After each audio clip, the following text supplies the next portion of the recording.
Demetrius Saifullah Bey, especially known as Demegod, pseudo known as Demetrius Bey and Hafiz Bey as my writer's name.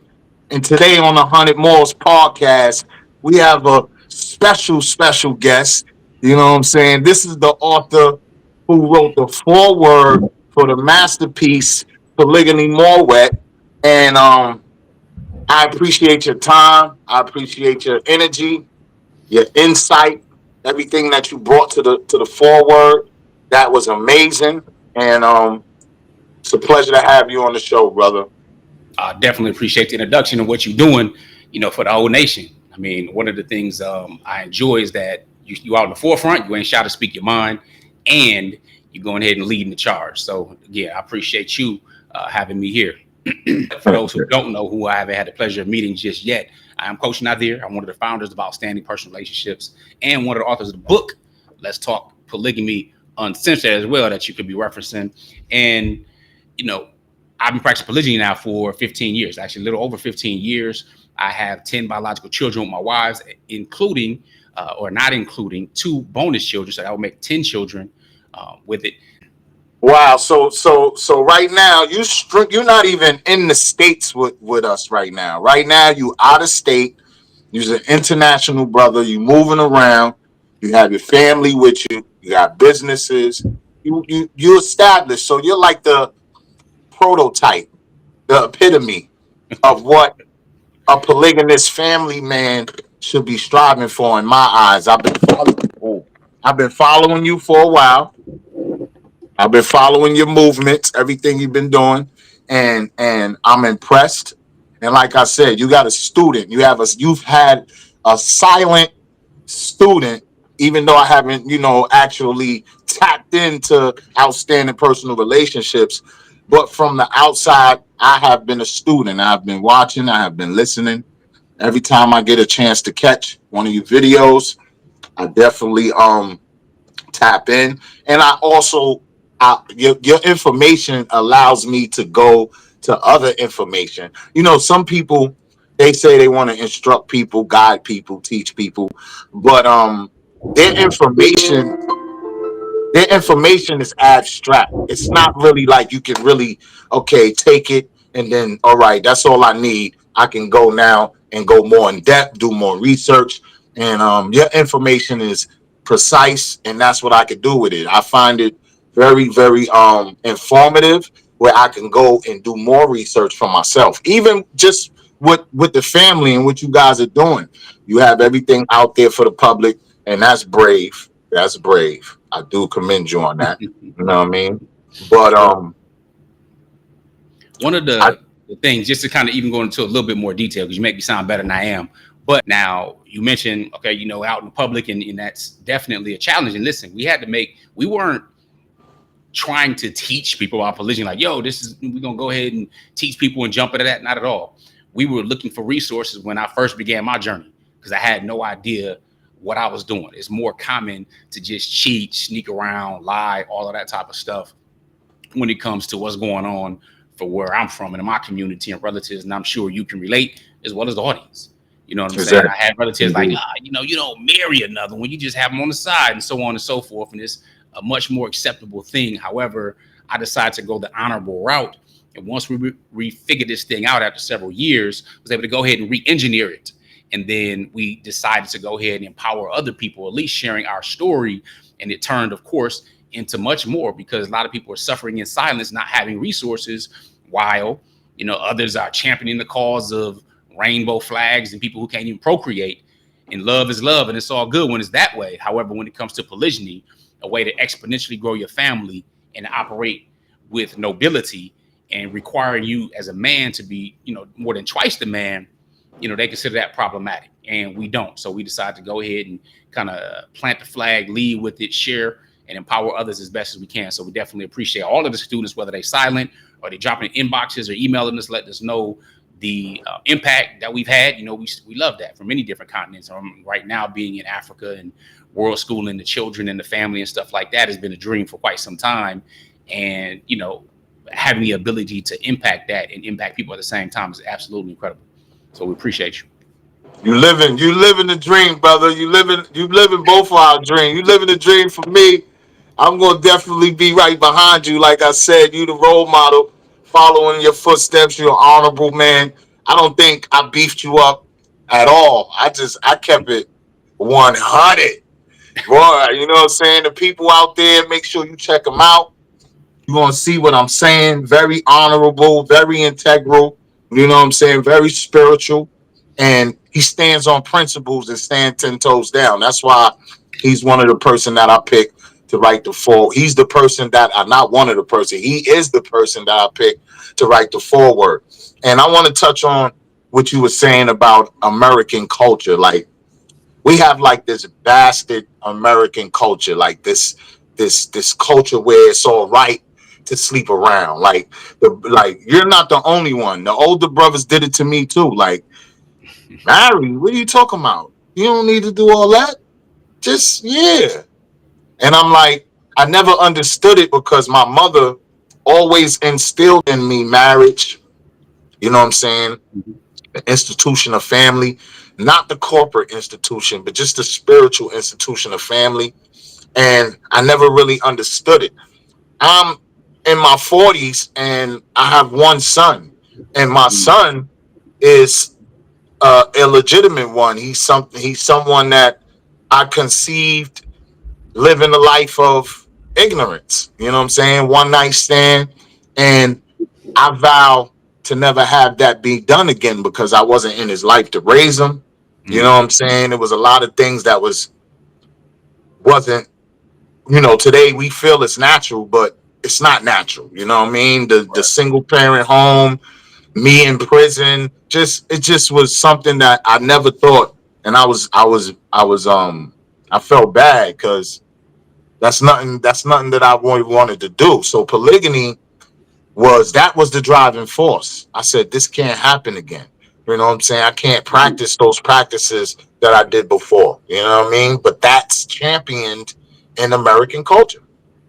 Of course. I mean, being responsible for your pleasures is not something that the American or Western culture in general celebrates, regardless. I mean, I give an example.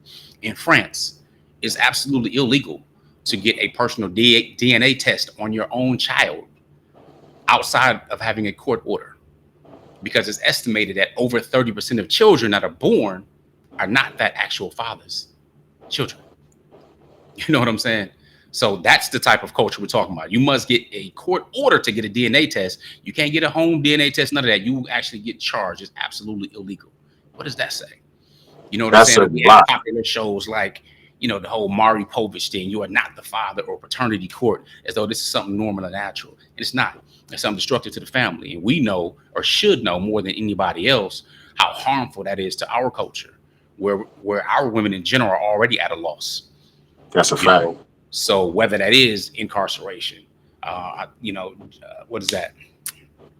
Michelle Alexander already broke that down when it comes to creating an entirely different class in her book, The New Jim Crow. When it comes to this homosexuality and things that are going on from that perspective, and the Indeed. amount of So women that are on the DL and on something else that are sick and that are imitating many of these, Europeans and what they're on. Ridiculous. mhm.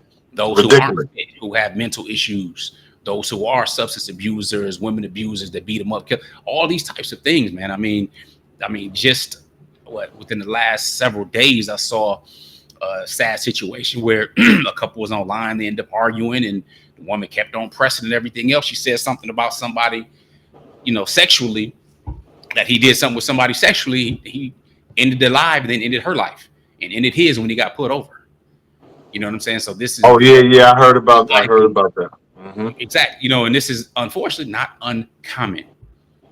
This dysfunction or the celebrating the women having baby showers, not married, nothing like that. So you literally having baby showers and you're celebrating the single motherhood thing, whether that's Rihanna, whether that's Keke Palmer, and so on, or getting cuckolded like Sierra, you know what I'm saying, with her husband. I mean, we can go on and on and on with the destruction of the family, or not separating when it comes to our women in particular from the ratchets that are out there who have loud voices, who are obnoxious, who are the biggest danger to the family, because a child raised in a single mother-led household is problematic.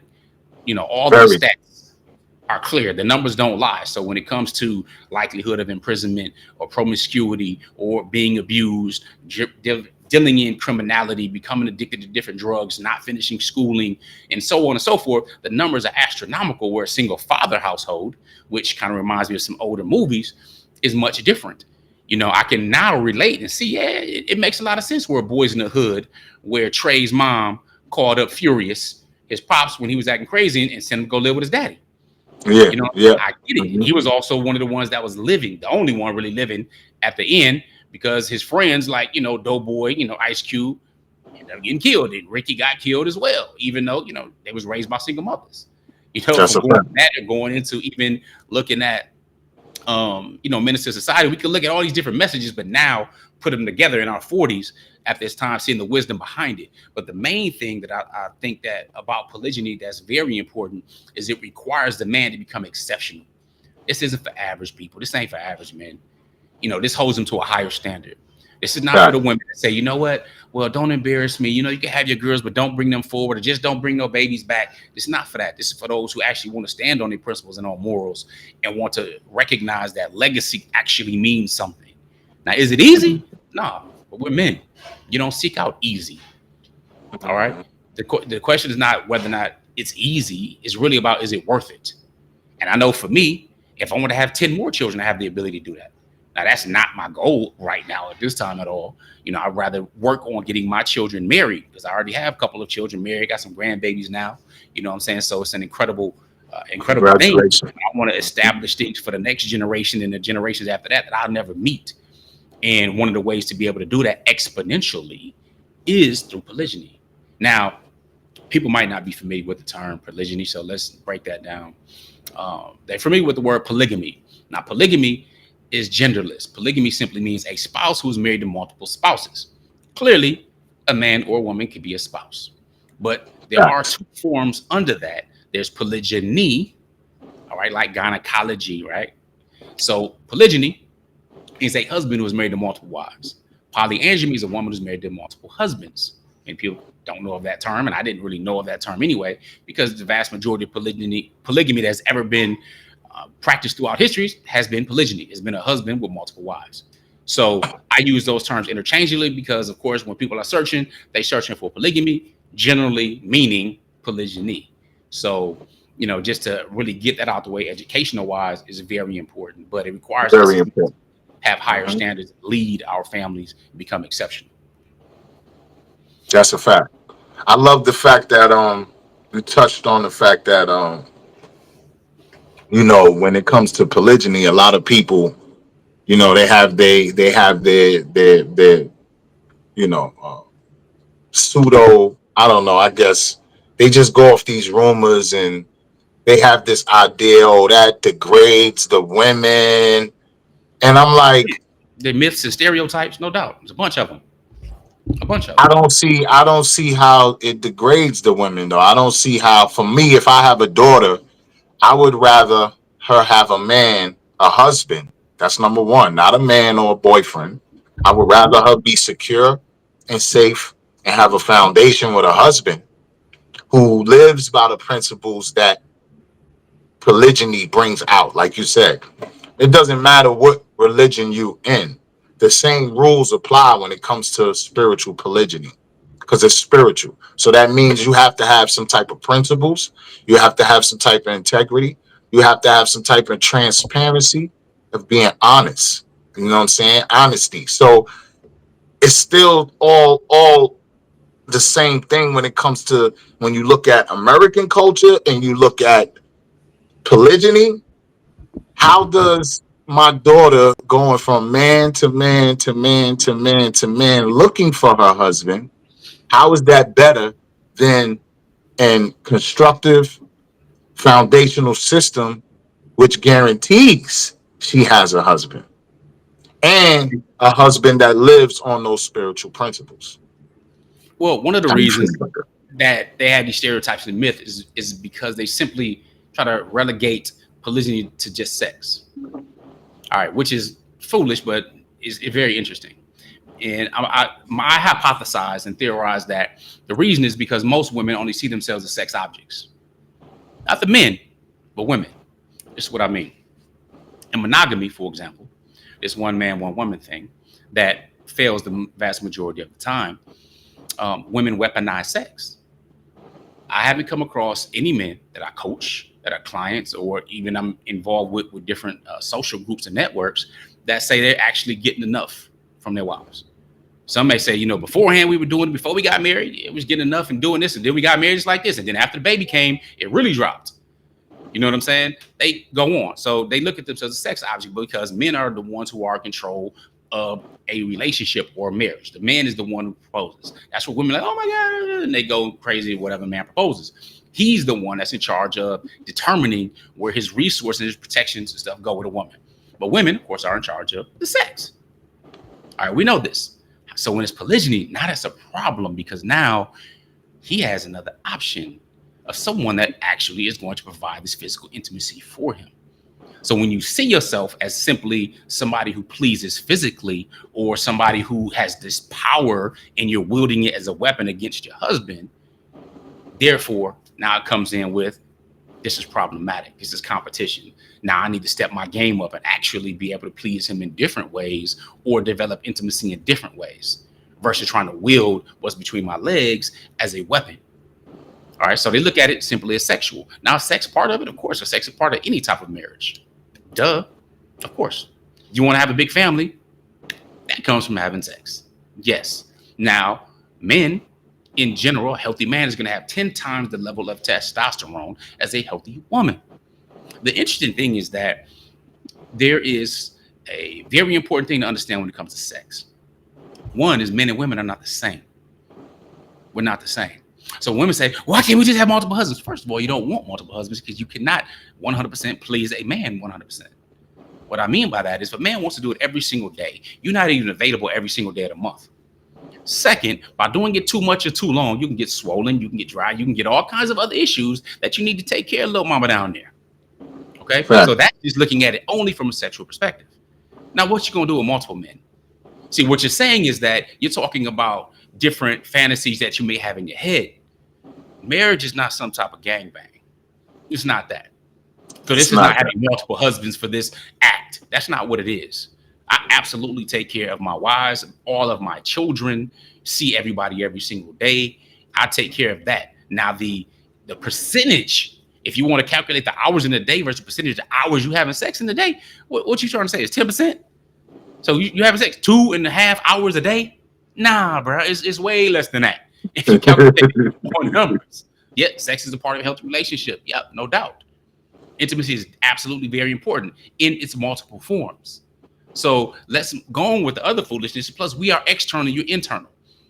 So what does that mean? That means any type of man that will agree to a polyandrous or polyamorous relationship with a woman is not the type of man that you're actually really attracted to. This is not somebody that you will consider out, somebody who's assertive, somebody who's a leader. Because there's no man that's going to go up into a woman and release his seed that can live inside of her for 5 days trying to get to that egg and go behind another man within that 5 days. And all of a sudden, this man is mixing fluids. That's not a strong man. That's not somebody you respect. You know what I'm saying? So let's go on with the foolishness because you don't want to cook for more than one, to clean for more than one, to have this home that you have to take care of for multiple men. It doesn't even make any sense. So the knee-jerk reaction or just the competing with men, stop it. Stop. That's a fact. We don't do that. However, you also notice when we talk about groupies, you don't see a whole bunch of male groupies at some female singer show. Oh my God, trying to get with her. You don't see that. But you see women doing that. You hear Drake in his songs talking about this man do all this stuff for you and you throw it all away for one night with me. You know what I'm saying? So that's the culture. That's the culture. Exactly.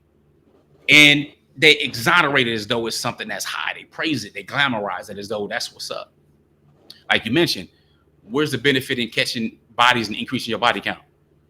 There's none. There's no honor in that.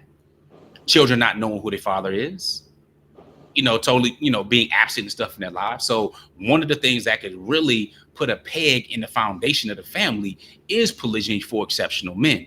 Is it for everybody? No. You know why it's not for everybody? Mathematically, you could easily see that there's not twice as many women on the planet than there is men. So just since I mentioned the planet, I also want to make this clear too. On the entire planet, there's about 0.5% more men than women.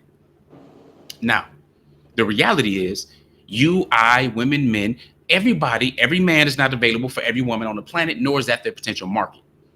So I'm talking about specifically, if I look at America, and there's over 7 million more women than there are men.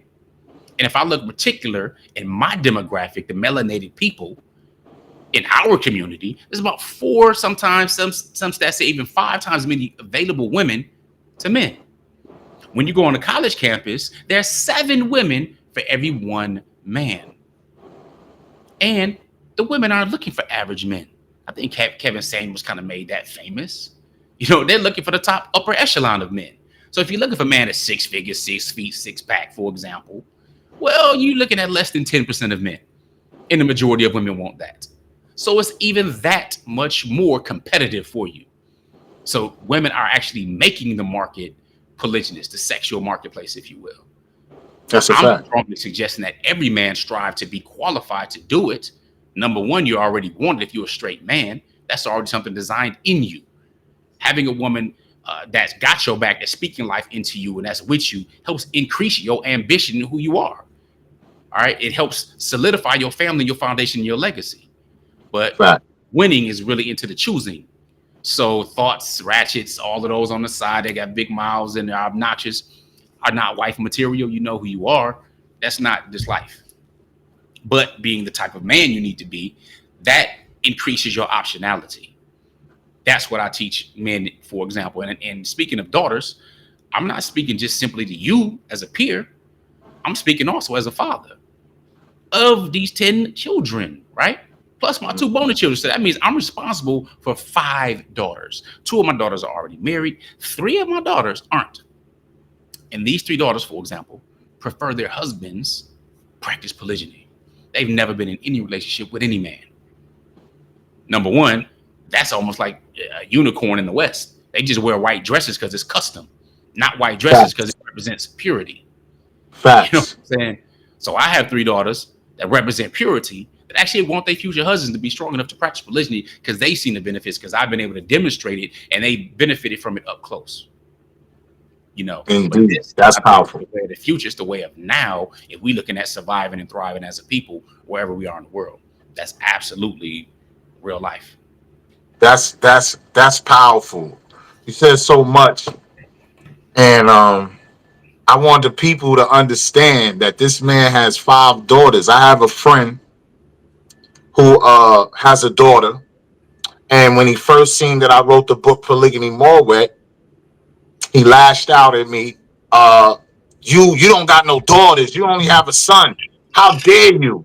And this is a guy that I grew up with from high school. I'm like, did you even read the book?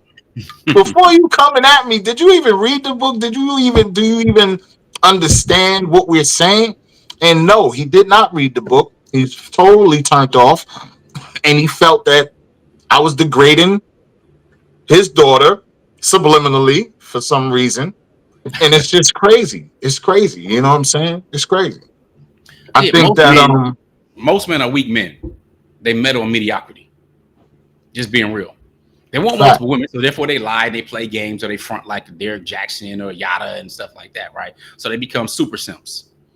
All right, playing games. First of all, that's something that's denigrating, disrespectful to women to begin with.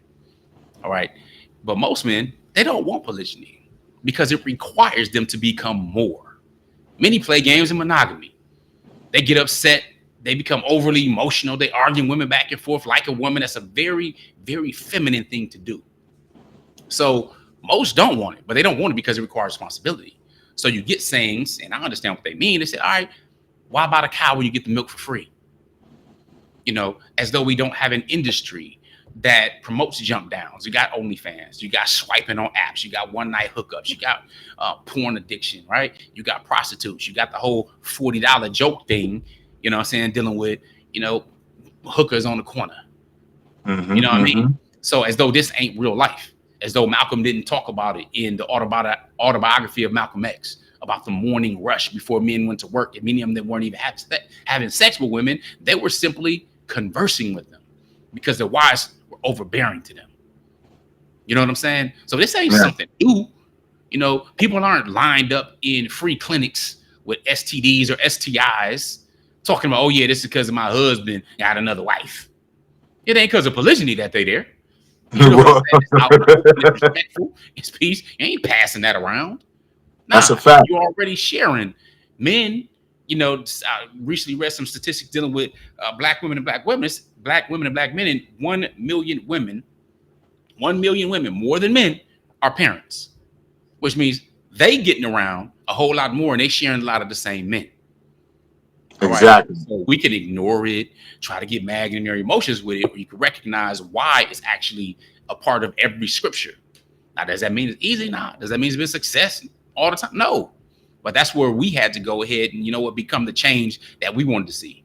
When we discovered some basic principles instead of just the trial and error and really how to make this work correctly and in a healthy manner, being upfront. That's why we wanted to share best practices and equip people. That's why I decided to go ahead and coach, and we start some online programs, or we have a community and so on and so forth. Because if you see stuff that's out there right now that's doing polygamy, it's oversexed stuff. It's sexualized. They're all kissing each other. That's the quote unquote poly community is just all sexual. Like, what's poly? What does that mean? That's a broad term. Poly community. Like, I don't deal with none of that. Like, that is it keeps you trapped in the paradigm. Like, a lot of people don't understand that keeps you trapped in the paradigm. But I want to ask you, right?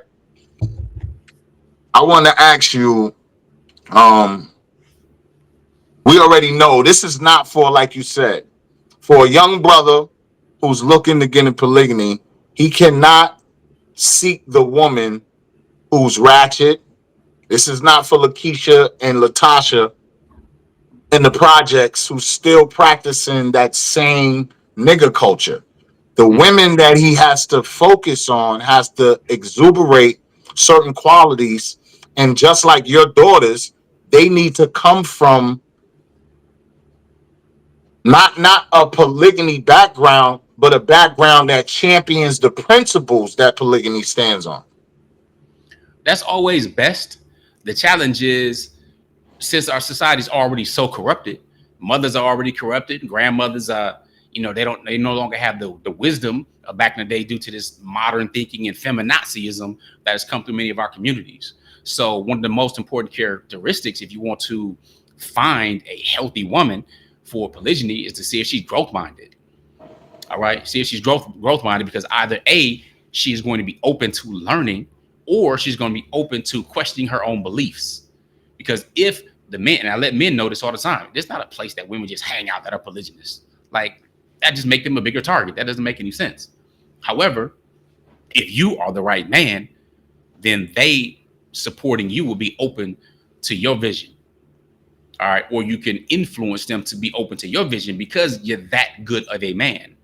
Going back to my other examples, if I'm talking about, all right, people, you know, you look at a LeBron, or you look at some celebrities, that people have a lot of money, or they're billionaires and so on. How many women are willing to go ahead and share this one man, and are sharing these men already? All right. Behind closed doors. Definitely. Now, these people have resources. However, women are sharing men right now who have nothing, who just got some game. You know what I'm saying? Being seduced by their ears.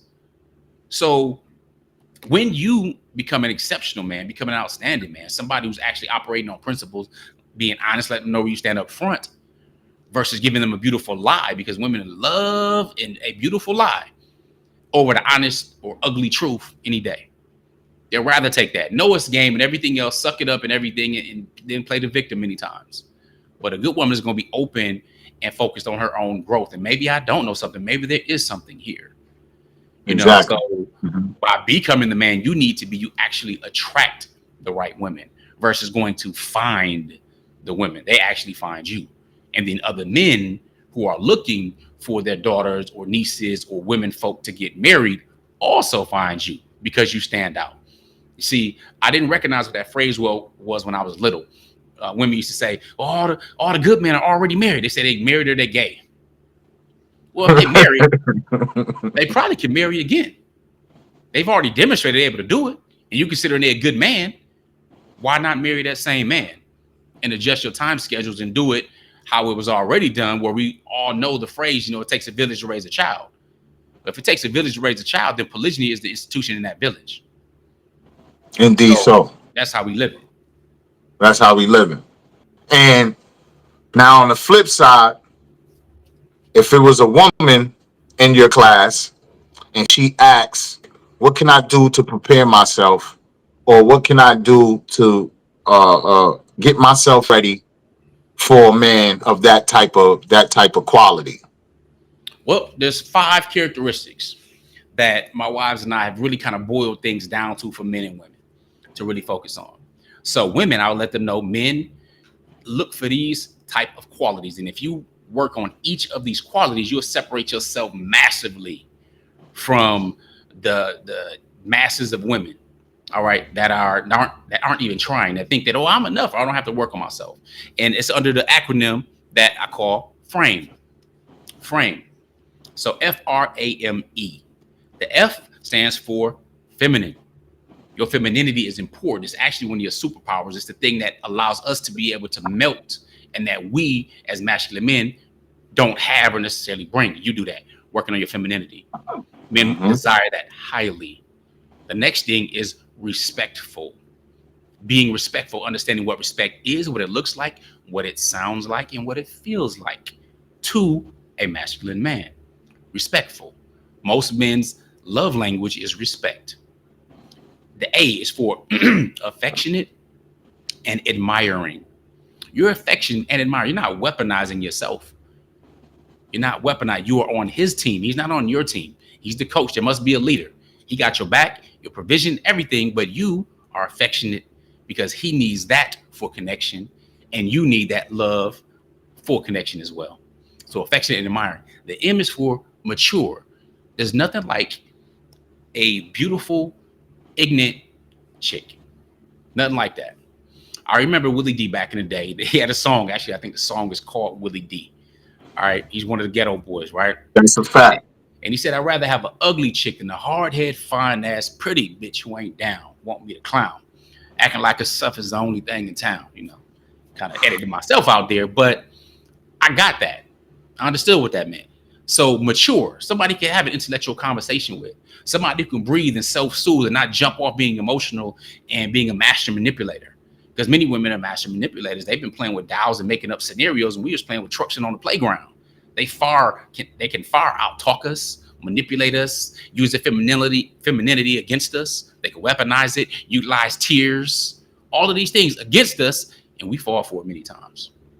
But if you mature, you're gonna protect the one that's protecting you. You're gonna be honest and be able to express yourself as an adult, not like a child having a tantrum. And then E, you're exclusive. You ain't for the streets. There's a reason for that. That right there is a high value woman. That's a woman that's highly coveted and highly desired. And a woman that possesses all of these characteristics and works on these things, she'll write a ticket. All right. Now, wait. That right there is powerful. I love that. Frame. Yo, that's powerful. And the last one, exclusive. Repeat it one more time. Feminine, respectful, affectionate, admiring, mature, and exclusive. You work on those as a woman, you're going to win. You're going to separate yourself massively. Now, for men, there are characteristics they need to have. This is the one. Once you work on these characteristics, you're working on becoming exceptional. So one is being fearless. Again, it's not necessarily about the risk. It's about the worth. Is it worth it? Being reliable. You say you're going to do it. Follow through. Nothing like somebody that talk a good game but don't follow through. Reliable. Ambitious. You got to have some type of ambition. What's your mission? You want somebody to support you, be behind you, and have your back and whatever. What's your ambition? What is it you're moving toward? What's the big picture and the big vision that you can articulate to her? Being masculine, being a man. It's not the time to go ahead and, we want to go ahead and share all our vulnerabilities and do this and do that. Yeah, you can be vulnerable to a certain extent, but you're a man. Her shoulders aren't built like yours. You must be a man, being masculine and handling your business and having the characteristics that come with that. And the last part, the E, is exceptional. When women are striving for the top 10% of men, you get yourself there, that means you have more optionality. So to go over it again is fearless, reliable, ambitious, masculine, and exceptional. That's frame. So if we work on those characteristics on ourselves, growth, then we become better. And if we become better, we become that much more attractive, because these are the characteristics I'm teaching my children. These are the characteristics I'm teaching clients. These are the characteristics that people strongly desire all across the globe, no matter your background, ethnicity, religion, or lack thereof. You possess these characteristics that's attractive to good women, to good men. Some may not give a damn. You know what I'm saying? You could just be an outlet to go ahead and discharge stress. But if you're working on these characteristics, that's where you can separate yourself from the masses. And that's what I think plays a big part. It doesn't matter which spiritual system, because I've met sisters from India who practice collectivism and polygyny. Mm-hmm. I've met Muslim sisters, pardon me. I met some sisters who don't have a secular religion. They have an indigenous from Africa. But I noticed that all the rules, same rules, the principles, the characteristics, that's spiritual. Morals, when your mother teach you good values and manners. These are the things we're talking about. So when you hear spiritual polygamy, for the people out there, don't think it's about religion. It's not based on religion. It's based on what he said. Characteristics, principles, morals, values. These are the things that's more spiritual than a church. You know what I'm saying? The actual physical place of a church means nothing if the people don't possess these characteristics and principles that he spoke about. So these two blueprints is in your book. Share that for the people. Let the people know. This is not in Let's Talk Polygyny, actually. This is Oh, something okay. actually just came and really broke down and reverse engineered this year, saying what are the top characteristics and frame. So we are working on some more. We actually working on some other books, but this is part of our coaching program. You know, work with people one-on-one and also in groups as well. So we haven't even filmed any videos on this yet. So that's already on deck. Wow. So y'all out there, y'all getting it first. Y'all getting it first. Tell people how they could get involved with your program. Okay, indeed. You can pretty much reach us if you want to see if you actually are ready for polygyny, if you're ready and qualified for polygamy, right? You go to outstandingpersonalrelationships.com. We have an assessment you can take. It's free. Once you finish the questions, it'll give you a score and you'll know where you stand. All right. So you can, of course, go there or go to our YouTube channel, Outstanding Personal Relationships. All right. For me directly, if you want to book a call, go to coachnazir.com. But again, that information is also on the site. So IG, Outstanding Relationships. So you look at our brand, it's like that. Outstanding Personal Relationships, Facebook, YouTube, TikTok is Outstanding Relationships, as well as IG. But of course, the website. So you just put it in, Outstanding Personal Relationships, Google it, you're going to find us. You know what I'm saying? Our book, the name of it is Let's Talk Polygamy Uncensored.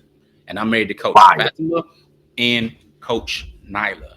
And they work with women, whether they initial wise, incoming wise, whatever, they work with women all over the world and coach as well. So they can definitely relate. And we also have a community and stuff like that at polygamycommunity.com. But one of the most important things is that being that support system, that base for anybody that's interested. So whether it's my book, your book, if they're interested in polygyny, they have both. You know what I'm saying? Resources, being serious, because the fact of the matter is this is a family. And if you talk about building a family, you need every single resource you can get. And just like we aren't just physical beings, we physical beings, we're spiritual beings really having a physical experience. The sooner we recognize that, the sooner we recognize that we need healing holistically. So getting the spiritual portion that you talk a lot more about in the book and being on the same plane, the same vibration matters. Just like it does with practical, no nonsense steps of leadership and also femininity and frame that we're speaking about. So again, definitely, brother, it's been a pleasure. Prayerfully, people got some great information. And that's a fact. Reach out, feel free. Nah, I appreciate you. Nah, this was wonderful. And I'm sure that people need to, the young people, I would like, because that's what motivated me to write Polygyny Moorwet. I wanted the young people that's in the poly craze because there's gonna be a few of them that's not with the movement of sex and what they're pushing. And who do they, you know, what do they turn to for resources, for guidance? And I think both of our books is that. I think that what you guys is doing, I'm definitely myself want to enroll my wives or my fiancés into the program so they can use the resources as well.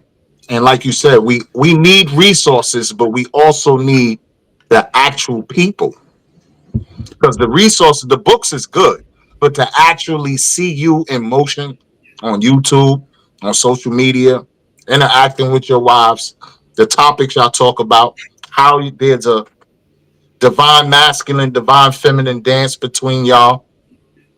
It's beautiful. So I commend you. I appreciate you for writing the foreword in Polygyny Moorwet. You know what I'm saying? And we're gonna stay in touch. And I'm definitely gonna come visit y'all out in Cairo. All right, bro. That'd definitely be a pleasure, man. We look forward to having you. Just remember, wish changes nothing, but a decision changes everything. So y'all take care and take charge. Assalamu alaikum. Islam. Peace. Polygamy is a topic that's very controversial. It's on Amazon, so you can get it from Amazon, or you can get it straight from us at CalifaMedia.com, CALIFA media.com. I'd like to give a big thank yous to Coach Nazir from Healthy Personal Relationships for his contribution to the foreword. I'm a polygamous man. Yeah, I said it. And I hated it when I found out. Well, I kind of liked it when I found out. Was it easy? Not at all. However, if you want to practice polygamy without destroying your family, make sure you grab our book. It's been called The Blueprint to Polygamy. The link is in the description.